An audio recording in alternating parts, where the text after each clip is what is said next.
Good morning, students. After the vacation, welcome back to the class. I hope you all are doing well, and I also hope that you won't let your studies suffer these days and complete your tasks as directed and study hard regularly. तो जैसा कि आप जानते हैं कि हम हमारे दूसरे चैप्टर शह में मात पर थे और हम आधा डिस्कस भी कर चुके हैं, राइट? तो बहुत दिन हो गए हैं, तो क्या पता तुम लोग भूल भी गए होगे, तो मैं शुरुआत से समरी बता के नेक्स्ट पोर्शन में जाती हूँ. So you might have remember that मैंने ये कहा था कि ये एक लोक कथा है, राइट? और लोक कथा के विषय में भी हम बहुत बातें कर चुके हैं, तो मैं अब इसे ज़्यादा लंबा नहीं करूँगी.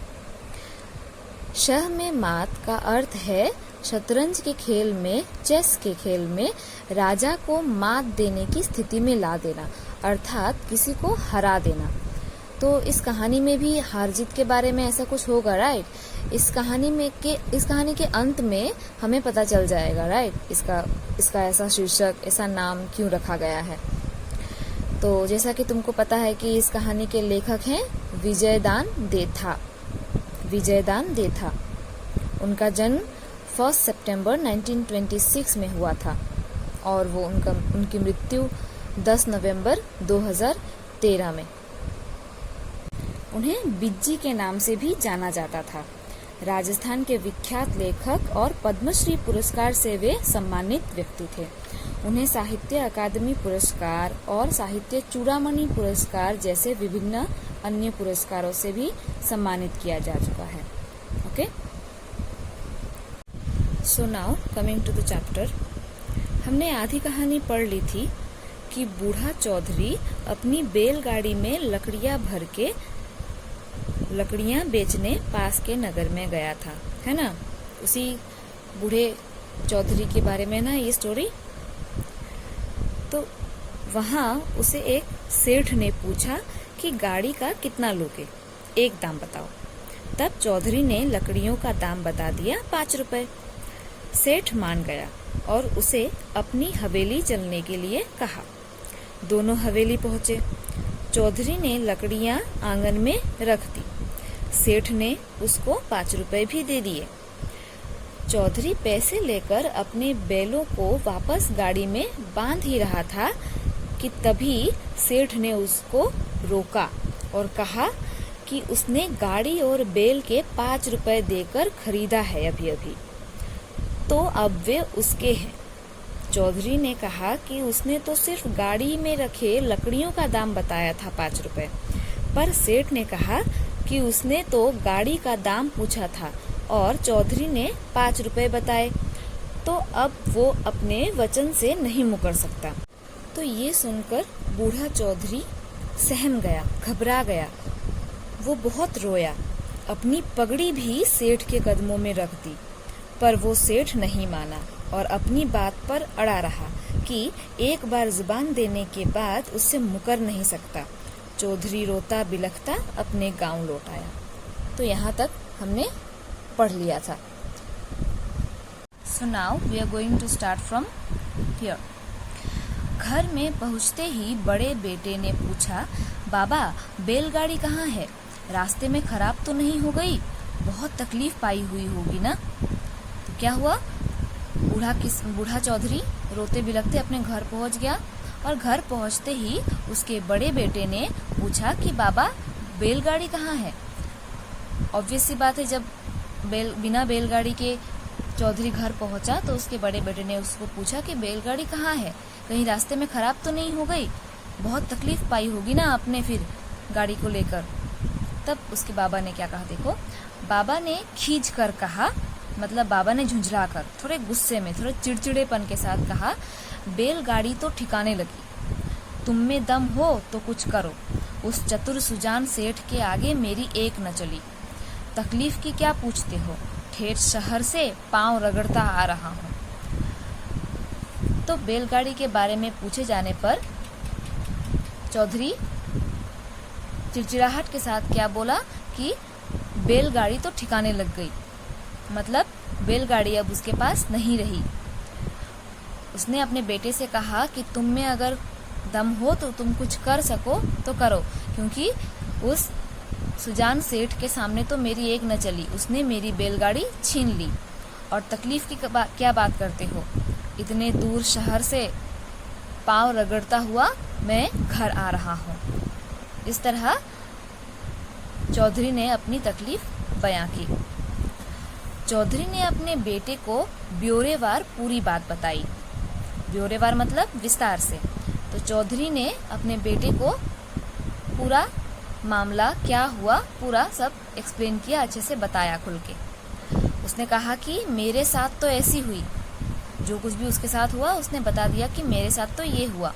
सेठ के आगे खूब रोया, गिड़गिड़ाया, पाँव में पगड़ी रखी, पर उसने तो एक ही आंकड़ी पकड़ ली कि आदमी की जुबान एक होती है, जुबान से लाखों के व्यारे न्यारे होते हैं। अगर आदमी यूं जुबान बदलने लगा तो दुनिया कैसे चलेगी। मुझे तो बोलने ही नहीं दिया। तो चौधरी ने अपने बड़े बेटे को विस्तार से सारी बातें बताई और उसे ये भी बताया कि सेठ ने कैसे जुबान के बारे में बताकर, जुबान की दुहाई देकर उससे गाड़ी बैल छीन लिए। सभी बारे में चौधरी ने अपने बेटे को बता दिया। चौधरी के 4 जवान बेटे थे। चौधरी के कितने बेटे थे? 4 जवान बेटे थे। सुनकर उनकी आंखों में खून उतर आया। तो ऑब्वियस सी बात है ना, उनके पापा के साथ इतना बुरा बर्ताव हुआ है, धोखा हुआ है, तो उनको तो गुस्सा आएगा ही। तो उनके चारों बेटों को बहुत गुस्सा आया ये सुनकर। आंखों में खून उतारना मतलब बहुत गुस्सा आना, गुस्से में लाल पीला होना। बड़े वाले 3 बेटों ने सुझाया, चलो हमें उस सेठ की हवेली दिखा दो। उनके बड़े तीनों बेटों ने क्या कहा कि चलो हमें उस सेठ की हवेली दिखा दो, हम बात करेंगे उससे, हम उसकी ईंट से ईंट बजा देंगे। मतलब ये क्या करेंगे, जाके सीधा सेठ पर हमला करेंगे और उससे बदला लेने का सोच रहे हैं। तो उसकी इतनी हिम्मत कि यूं राह चलते गाड़ी बैल रख ले। सभी तीनों बेटे गुस्से में बोल रहे हैं कि इतनी हिम्मत उस सेठ की कि राह चलते ऐसे ही यूं ही किसी को ठग के गाड़ी बैल रख लिया, इतनी हिम्मत उसकी। वो सारे गुस्से में आ गए। पर सबसे छोटा बेटा कुछ और ही सोच रहा था। वो बोला, मैं अकेला ही उससे निपट लूंगा, तुम्हारी बारी नहीं आएगी। कल मुझे दूसरी गाड़ी में लकड़ियां ले जाने दो, सेठ की जुबान से ही उसे बांधूंगा। उसी के तराजू, उसी के बाट और उसी के भाव से उसका हिसाब चुकता करूंगा। तो क्या हुआ, जब तीनों बेटे सेठ के पास जाकर उसको सबक सिखाने की बातें कर रहे थे, तब सबसे छोटा बेटा, चौधरी का छोटा बेटा, कुछ और ही सोच रहा था। उसने क्या कहा कि तुम सब रहने दो, ये काम मैं अकेला ही कर लूंगा, मैं उस सेठ से अकेला ही निपट लूंगा। कल मुझे लकड़ियां ले जाने दो उसी जगह, उसी नगर पर, और सेठ की जुबान से ही उसे बांधूंगा। सेठ जुबान के बारे में बात कर रहा था ना ज्यादा, तो उसी के जुबान से वो उसे बांधेगा और उसी के तराजू, उसी के बाट से, उसी के भाव से उसका हिसाब चुकता करेगा। इसका क्या अर्थ हुआ कि वो उसे उसी के भाषा में समझाएगा, वो सेठ को उसी के जुबान में समझाएगा और उसे उसी की भाषा में सबक भी सिखाएगा। फिर चौधरी का चौथा बेटा बहुत होशियार था। सब जानते थे कि यह जो कहता है करके दिखाता है। अगले दिन वो घड़ी रात रहते घर से रवाना हुआ और नगर के उसी चौक में गाड़ी खड़ी की। पिता ने उसे सेठ का हुलिया अच्छी तरह समझा दिया था। कल का दाव सेठ के लिए बहुत मुफीद रहा था। उसकी सफलता से फूला वो आज फिर वहीं आया। लकड़ियों से भरी गाड़ी देखकर उसकी बोछें खिल गई। पास जाकर पूछा, चौधरी गाड़ी बिकाऊ है क्या? तो क्या हुआ अगले दिन? तो जैसा कि चौधरी के चौथे बेटे ने कहा कि वो सेठ को उसी की भाषा में सबक सिखाएगा, तो चौधरी का चौथा बेटा बहुत होशियार था और सब जानते थे कि वो जो बोलता है वो करके रहता है। ठीक है, तो अगले दिन सुबह होते ही निकल गया नगर के लिए। वो अपनी गाड़ी में, बैलगाड़ी में वापस से उसी तरह उसके पिता के जैसे लकड़ियां भरकर पास वाले नगर के लिए निकल गया, उसी जगह पर जहां अगले दिन उसके पिता सेठ से मिले थे। तो पिता ने उसको सेठ का पूरा हुलिया अच्छी तरह समझा दिया था, मतलब सेठ कैसा दिखता है वो पिता ने उसको समझा दिया था, ताकि वो जाकर वहां सेठ को देखे तो पहचान ले। तो पहले दिन जैसे सेठ को बहुत फायदा हुआ था ना बाजार में लकड़ियां खरीदने पर, तो उसकी सफलता से वो बहुत खुश था और उसने सोचा कि आज भी वैसा ही कुछ लाभ करने मिलेगा। और वो उसी जगह आया और लकड़ियों से भरी चौधरी की गाड़ी देखकर वो बहुत खुश हुआ कि आज इस चौधरी को भी, इस लकड़ी वाले को भी मैं बेवकूफ बनाकर इसका फायदा उठाऊंगा। वो मन ही मन बहुत खुश हुआ और चौधरी के बेटे के पास जाकर पूछा कि ये गाड़ी बिकाऊ है क्या। तो देखो, चौधरी का बेटा तुरंत समझ गया कि ये वही सेठ है। उसने उस सेठ को देखते ही पहचान लिया, इसीलिए उसने कहा, सेठ जी ये भी कोई पूछने वाली बात है, बेचने के लिए ही तो आया हूँ। उसने क्या कहा कि ये भी कोई पूछने वाली बात है, मैं तो ये लकड़ियाँ बेचने के लिए ही आया हूँ, तो ये बिकाऊ है ही। सेठ को तो चाट लगी हुई थी। गाड़ी शब्द पर जोर देते हुए पूछा, तो एक ही कीमत बता दे, इस गाड़ी का क्या लेगा। देखो, वापस से वो वही चालाकी कर रहा है। चाट लगी थी सेठ को, तो चाट लगी थी मतलब उसको अगले दिन लालच से उसका फायदा हुआ था, तो उसको उसकी जुबान में ये लालच लग गया था। तो उसने वापस उसी चालाकी से गाड़ी पर जोर देते हुए कहा कि तो एक ही कीमत बता दे, इस गाड़ी का क्या लेगा। ठीक है, तो उसने सोचा कि वापस से वो अपने शब्द जाल में चौधरी के बेटे को भी फांस लेगा। मुझे मोल भाव वाली बात मत करना। उसने जैसा कि पहले दिन कहा था कि उसे मोल भाव वाली बात नहीं पसंद, उसे एक ही दाम बताना है। गाड़ी वाले ने भी कहा, सेठ जी फिजूल मोल भाव में क्या रखा है, सामने आदमी देखा जाता है। एक ही बात बता दूं कि इस गाड़ी के 2 मुट्ठी टके लूंगा, आपको जचते हो तो बोलो। तो देखो, इस बार सेठ ने जैसे शब्द जाल में चौधरी को फांसा था, वैसे ही उसका बदला लेने के लिए चौधरी का बेटा अपने शब्द जाल में सेठ को फंसा रहा है। तो क्या कहा उसने कि सेठ जी मुझे भी ये फिजूल का मोल भाव पसंद नहीं है, मैं एक ही दाम बताता हूँ कि मैं इस गाड़ी के 2 मुट्ठी टके लूंगा, 2 मुट्ठी टके। तो आपको जचते हो तो ठीक है बोलो। तो सेठ सोचने लगा, ये तो कल वाले बाबा से भी भूला है, मुट्ठी का क्या 1 टका बंद कर ले और 2 भी। बंद मुट्ठी का तो खोलने से पता चलता है। आज ये गावदी खूब मिला। तो चौधरी की बेटे की बात सुनकर सेठ बहुत खुश हुआ। क्यों?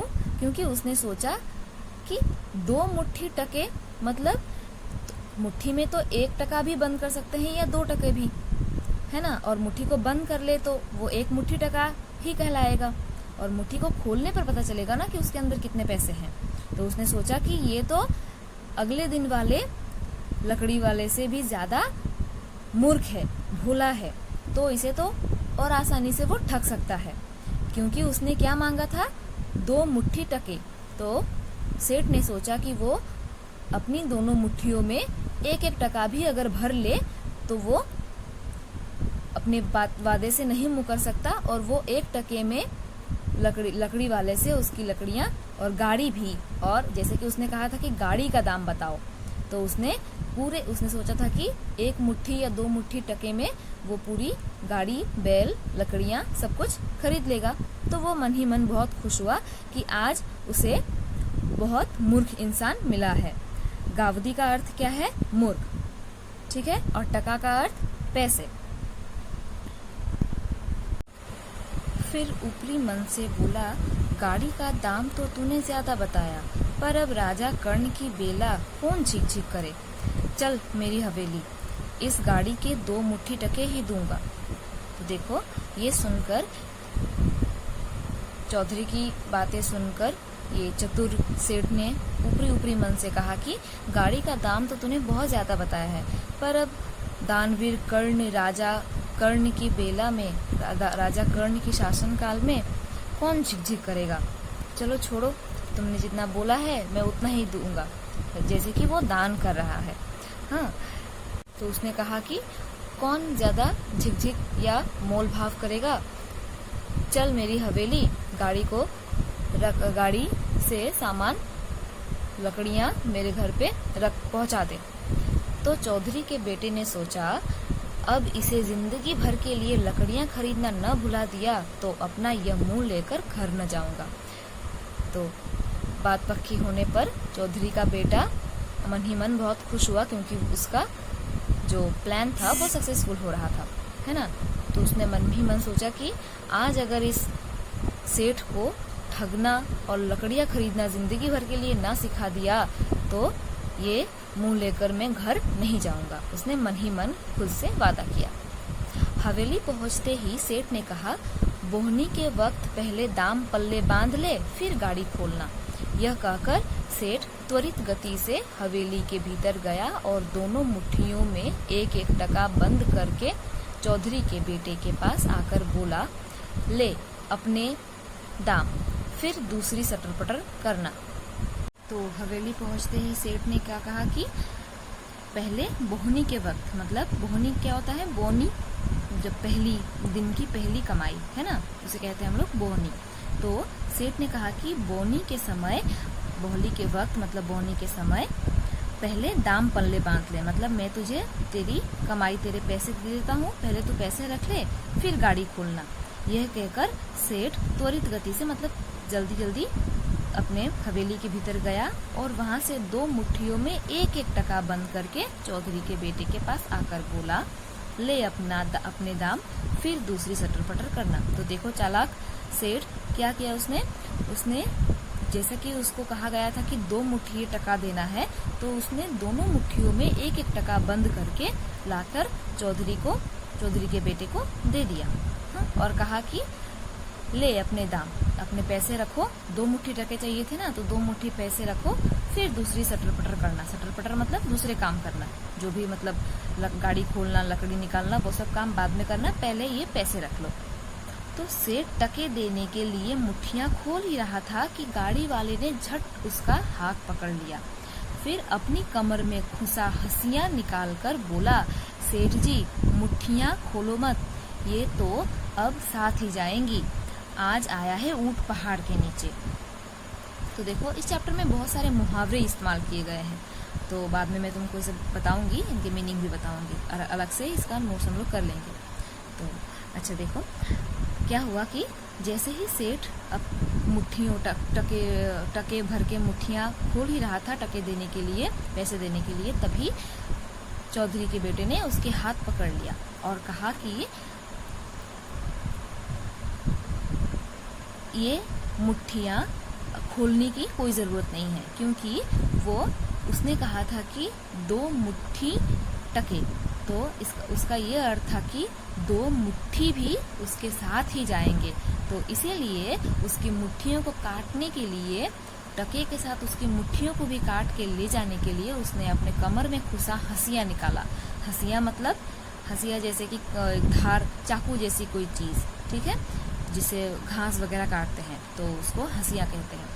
तो वो हंसिया निकालकर उसने वो सेठ की मुट्ठियां काटने लगा, क्योंकि उसने कहा था कि सेठ जी मुट्ठियां खोलो मत, ये तो अब साथ ही जाएंगी, आज आया है ऊंट पहाड़ के नीचे, मतलब अब मुझे मौका मिला है आपको सबक सिखाने का। आप ऐसे ही लोगों को अपने शब्द जाल में फंसाते हो ना, तो इसीलिए अब उसी के शब्द जाल में, उसी के तरीके से उसको फंसाकर सेठ चौधरी का बेटा उसका बदला लेगा।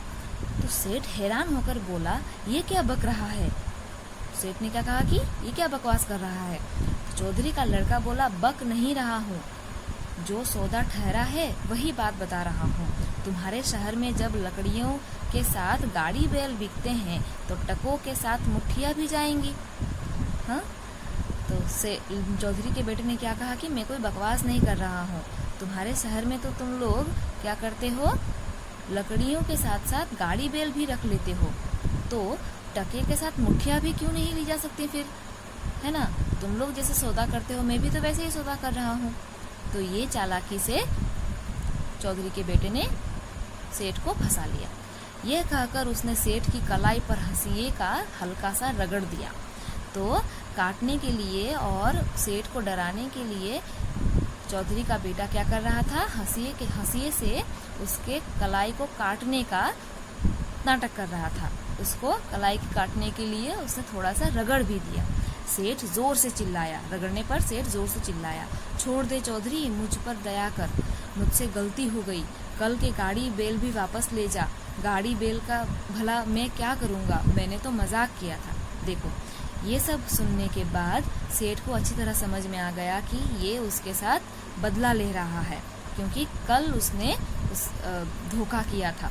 तो उसने क्या कहा, उसको सारी बात समझ में आ गई, तो उसने वो माफ़ी मांगने लगा कि मुझे छोड़ दो, मुझ पर दया करो, मुझसे गलती हो गई है, मैंने गाड़ी बैल जो लिया है वो वापस कर देता हूँ, तुम वापस ले जाओ, मैं क्या करूँगा भला गाड़ी बैल का, है ना? मैंने तो मजाक किया था, हाँ, मैंने मजाक में गाड़ी बैल रखवा लिया था।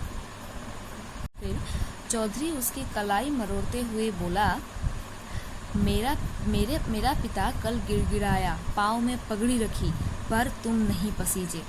अब जबान पलटते हो, जबान से तो लाखों का लेन देन होता है, 2 मुट्ठी टके की बात पक्की हुई थी कि नहीं, बोलो। तो देखो, उसी की भाषा में वो समझा रहा है। क्या हुआ कि उसने क्या कहा चौधरी के बेटे ने क्या कहा कि कल मेरे पिता तुमसे भीख मांग रहे थे, गिड़गिड़ा रहे थे, अपनी पगड़ी भी रगड़ी तुम्हारे पैरों में, पर तुम नहीं माने, तुमने अपना मन नहीं पसीजा, तो अब ज़बान क्यों पलट रहे हो? तो ज़बान तुमने जैसा कि सेठ ने कहा था अगले दिन, वही भाषा में वो उसको समझा रहा है कि ज़बान से तो लाखों का लेन देन है, तो जैसा कि 2 मुट्ठी टके की बात पक्की हुई थी, तो तुम्हें तो अब वो देना ही पड़ेगा 2 मुट्ठी के साथ। पल भर में सेठ को सारा नफा नुकसान समझ में आ गया। हकलाते हुए बोला, ज़बान तो की थी, पर टकों के साथ मुट्ठियाँ कटने का मुझे ध्यान नहीं रहा, अब जैसा तू कहे करने को तैयार हूँ, मेरा हाथ छोड़ दे। तो ये सुनकर सेठ को पूरी बात समझ में आ गई कि ये चौधरी उसके साथ ऐसा क्यों कर रहा है, उसको समझ में आ गया सब कुछ। तो उसने क्या कहा कि ज़ुबान तो दिया था, पर मैंने तो 2 मुट्ठी टके के ज़बान दिए थे, मैंने 2 मुट्ठियाँ काट के लेने के तो बारे में मुझे सोचना ही नहीं, मैंने सोचा भी नहीं। तो अब तुम जैसा कहोगे मैं वैसा करूँगा, मेरा हाथ छोड़ दे बस तू। तो वो ऐसे रोने गिड़गिड़ाने और प्रार्थना करने लगा। तो फिर चौधरी उसकी नकल उतारते हुए बोला, ध्यान नहीं रहा? तुम्हें क्यों ध्यान रहने लगा? बूढ़े आदमी से गाड़ी बैल छीनते वक्त पूरा ध्यान था। सेठ की करतूत के लिए उसे उलाहना देते देते उसने हंसिए का एक रगड़ और दिया।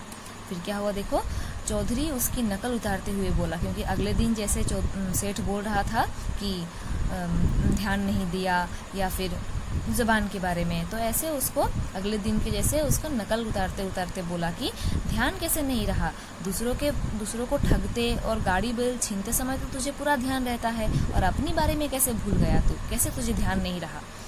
तो सेठ की जो करतूत सेठ ने जो की थी, जो सेठ ने जो किया था, उसके लिए उसको उलाहना मतलब ताना ताना देते देते उसको क्या कहा, उसने क्या किया, ऐसे ताना मारते मारते उस हंसिए से उसके कलाई में, सेठ की कलाई में एक रगड़ और मार दिया। फिर देखो कि वो उसे काट ही लेगा। सेठ बलि के बकरे की तरह कांपते हुए बोला, गाड़ी के साथ दंड के 500 रुपए भी दूंगा, मेरे हाथ छोड़ दे। तो फिर क्या हुआ, सेठ एकदम बुरी तरह डर गया, वो कांप रहा था डर के मारे, और कांपते कांपते बोला, बलि के बकरे जैसे। सेठ बलि के बकरे जैसे कांपते रहा। बलि का बकरा मीन्स जब बकरे को बलि के समय बकरे को जब हलाल किया जाए तब बकरी जैसा डरता है, उसी तरह सेठ बलि के बकरे जैसा डर रहा था, कांप रहा था। और कांपते कांपते उसने बोला कि गाड़ी के साथ मैंने जो तुम लोग के साथ चीटिंग किया है उसके लिए दंड सजा के तौर पे मैं 500 रुपए और भी दूंगा, बस मुझे छोड़ दे, मेरा हाथ छोड़ दे। ऐसे कहकर वो प्रार्थना करने लगा। उसे कांपते देखकर चौधरी के बेटे को हंसी आ गई। वो सेठ का उपहास करते हुए बोला, इसी हिम्मत के जोर पर बेचारे भोले भाले लोगों को ठगते हो।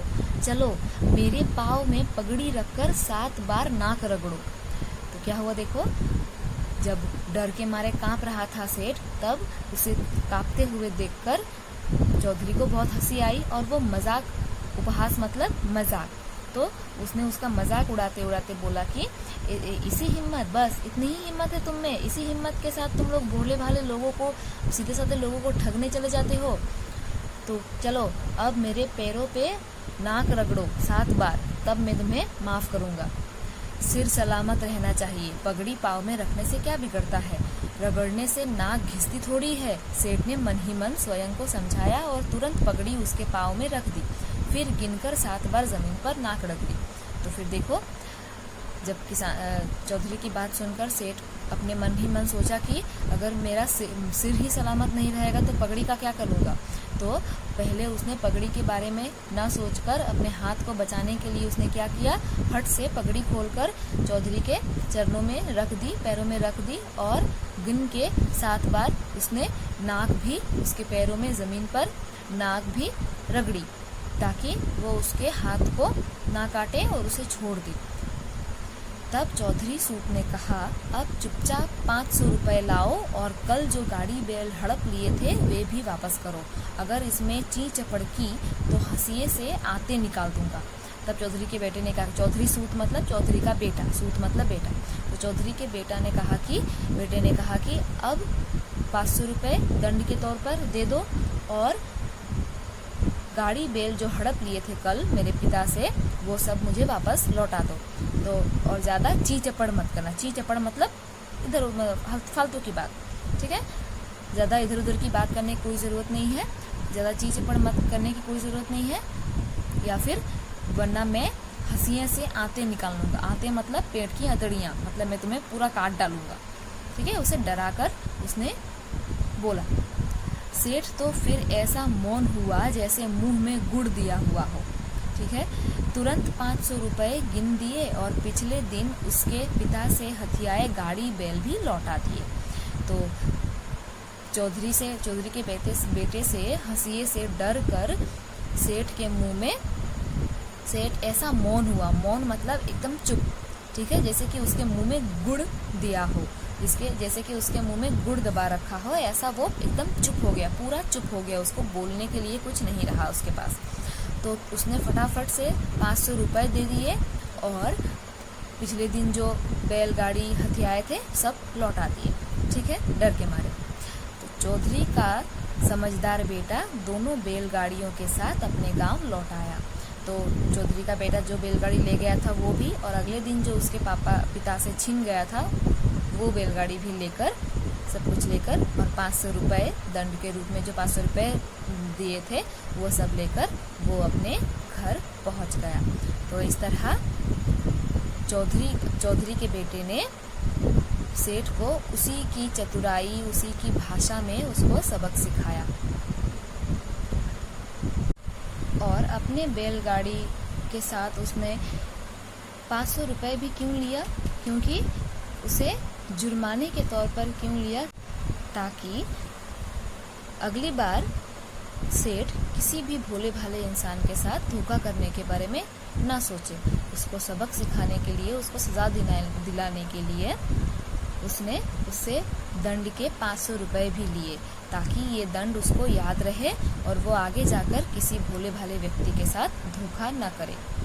तो ये चैप्टर बहुत इजी था पर बहुत बड़ा मैसेज था इसके अंदर, है ना, कि हमें अपनी चतुराई को, अपनी चालाकी को सही जगह इस्तेमाल करना चाहिए। किसी को ठगने में, किसी के सीधेपन का फ़ायदा उठाने में अपनी चालाकी नहीं इस्तेमाल करनी चाहिए। और अगर कोई हमें ठगे या हमारा फ़ायदा उठाने की कोशिश करे तो हमें उसे सबक भी ज़रूर सिखाना चाहिए अपने अपने तरीके से, बिना मार दंगे के भी सूझबूझ और चतुराई से काम लेना चाहिए। तो अब समझ में आया ना कि इस चैप्टर का नाम शह में मात क्यों है, क्योंकि यहाँ पे जिसने अपनी चालाकी से चाल चली थी उसे उसी के चाल में, उसी के लैंग्वेज में सबक सिखाया गया और मात दी गई, मतलब हरा दिया।